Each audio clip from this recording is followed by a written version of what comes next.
So if I were to actually go ahead and then right click on an image right here, then you can see that I can go ahead and then add to quick collection.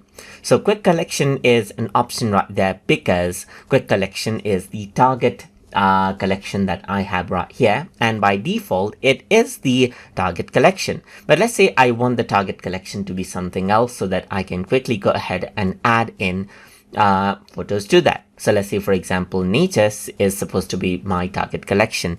In that case, you can go ahead and right click, and over here what you can do is you can simply go ahead and then set this as target collection, and you can see that the plus now gets removed from the quick collection and then moves to nature.